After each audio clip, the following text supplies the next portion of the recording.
Video Badan Keamanan Laut Bakamla RI yang mengusir kapal Coast Guard Cina di perairan Laut Natuna viral di media sosial. Upaya pengusiran ini mendapat penolakan keras. Sebuah video beredar viral yang memperlihatkan sejumlah nelayan melakukan penangkapan ikan menggunakan bom ikan atau bon.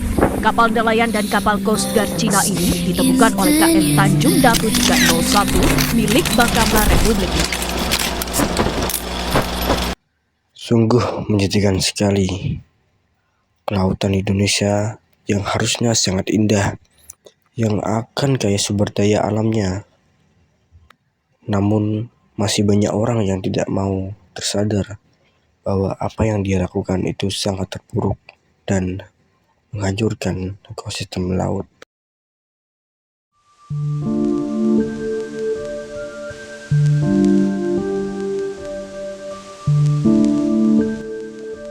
Inilah keindahan alam bawah laut Indonesia yang sangat kaya akan sumber daya alamnya, seperti ikan, terumbu karang, dan biota laut.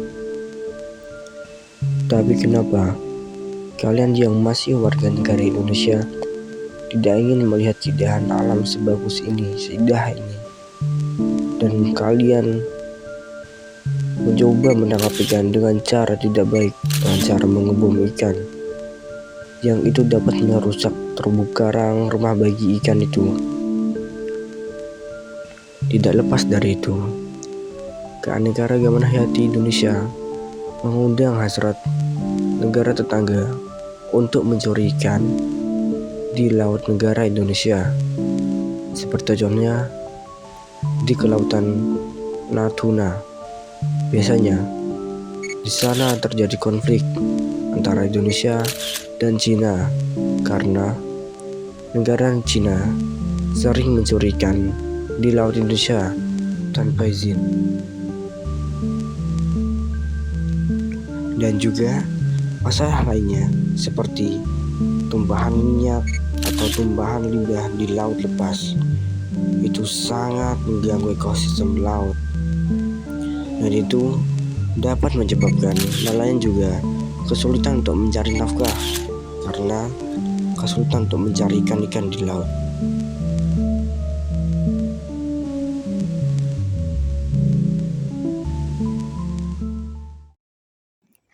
Lantas, bagaimana kita semua menemukan solusi untuk memecahkan masalah-masalah tersebut?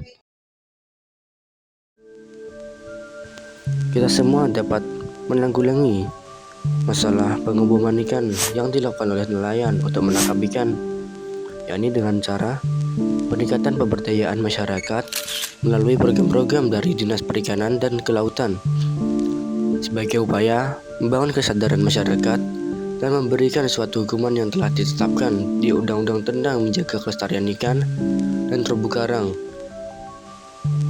serta memperbanyak pasukan polisi laut agar tidak memberikan celah pada seseorang untuk mencoba melakukan ancaman bagi kelestarian laut.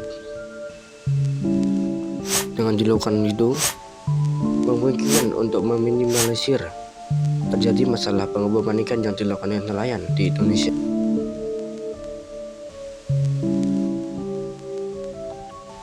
Untuk menanggulangi masalah selanjutnya, yakni pencurian ikan yang dilakukan oleh negara lain, kita dapat memperkuat penjagaan di perairan yang berbatasan dengan negara lain. Contohnya di Kepulauan Natuna, yakni berbatasan dengan Laut Cina. Dan yang kedua, melakukan pengawasan dengan perlindungan terhadap wilayah perairan ZII. Dan yang ketiga, melakukan tindakan hukum yang tegas. Yang keempat, meningkatkan kompetensi dan pemberdayaan nelayan tradisional.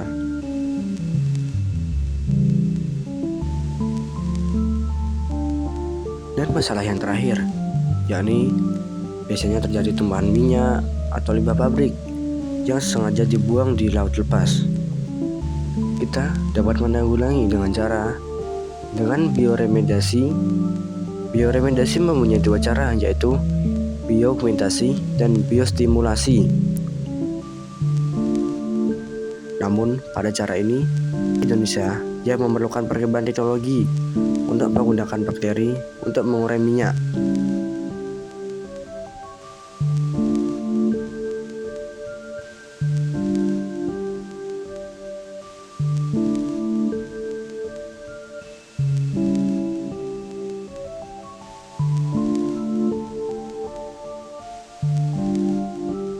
Cara yang kedua, yakni pencegahan dini. Salah satu penyebab terjadinya tumpahan minyak di laut adalah rendahnya kesadaran akan aspek lingkungan di Indonesia, baik secara individu, kelompok, maupun institusi.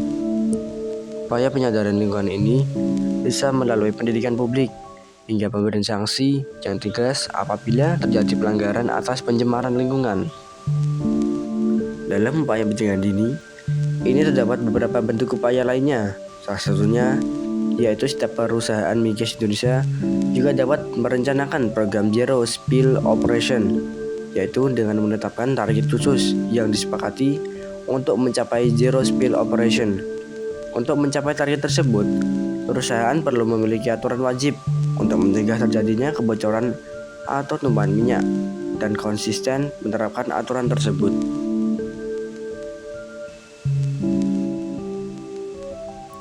Itu semua bisa dilakukan karena ada niat dari kita sendiri, tidak hanya menjadi motivator dan melihatnya saja.